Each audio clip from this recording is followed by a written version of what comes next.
देवी सर्वभूतेषु विष्णुमायेति शुद्धिता नमस्तस्यै नमस्तस्यै नमस्तस्यै नमो नमः।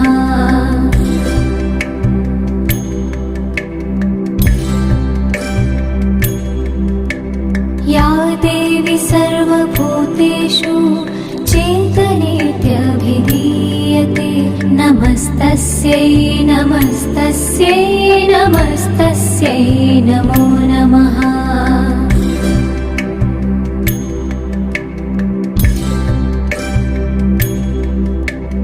या देवी सर्वभूतेषु बुद्धिरूपेण संस्थिता नमस्तस्यै नमस्तस्यै नमस्तस्यै नमो नमः।